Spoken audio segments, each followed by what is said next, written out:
സുഹൃത്തുക്കളെ, സഹോദരങ്ങളെ, ഇന്ത്യ ഇന്ന് സ്വാതന്ത്ര്യദിനം ആഘോഷിക്കുകയാണ്. സ്വാതന്ത്ര്യമെന്നാൽ വ്യക്തികൾക്ക് തോന്നിയതെല്ലാം ചെയ്യാനുള്ള സ്വാതന്ത്ര്യം എന്ന് അതിന് അർത്ഥമില്ല.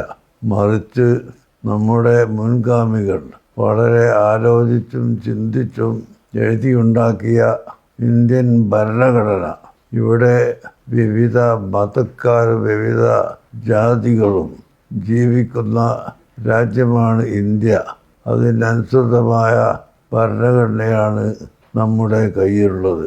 എല്ലാവരും അവരവരുടെ മതങ്ങളും വിശ്വാസവും മുറുകെ പിടിച്ചുകൊണ്ട് പരസ്പരം കലഹിക്കാതെയും കയ്യേറ്റം ചെയ്യാതെയും ആക്രമിക്കാതെയും സൗമ്യമായി ജീവിക്കുക എന്നതാണ് നമ്മുടെ ലക്ഷ്യം. ആ ലക്ഷ്യം ഒന്നുകൂടി ഉറക്കെ പ്രഖ്യാപിക്കുകയാണ് ഈ സ്വാതന്ത്ര്യ ദിനത്തോടു കൂടി നാം ചെയ്യുന്നത്. ഈയിടെ നമ്മുടെ ഇന്ത്യയിൽ തന്നെ ചിലയിടങ്ങളിലുണ്ടായ അക്രമങ്ങളും അതിനെ എതിർത്തതുമെല്ലാം നമുക്കറിയാമല്ലോ. അതുകൊണ്ട് രാജ്യത്തിൻ്റെ ജനാധിപത്യ വിശ്വാസികളുടെ ജനാധിപത്യവും ഇന്ത്യയുടെ എല്ലാവിധ നന്മക്കും പ്രചോദനമായ നിയമങ്ങളും അനുസരിച്ചുകൊണ്ട് ജീവിക്കുകയും ഒരിക്കലും കയ്യേറ്റം നടത്താതിരിക്കുകയും ചെയ്യുക, അതാണ് നമ്മുടെ ലക്ഷ്യം. ഈ സ്വാതന്ത്ര്യ ദിനത്തിലും അതുതന്നെയാണ് നാം പ്രതിജ്ഞയെടുക്കുന്നത്.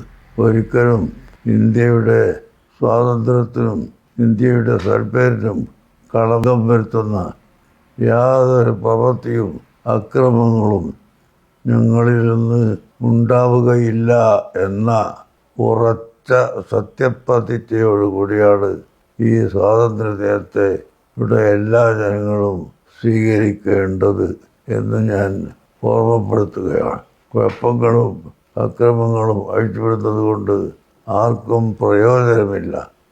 നമ്മുടെ രാജ്യത്തിന് അത് ആപത്തുമാണ്.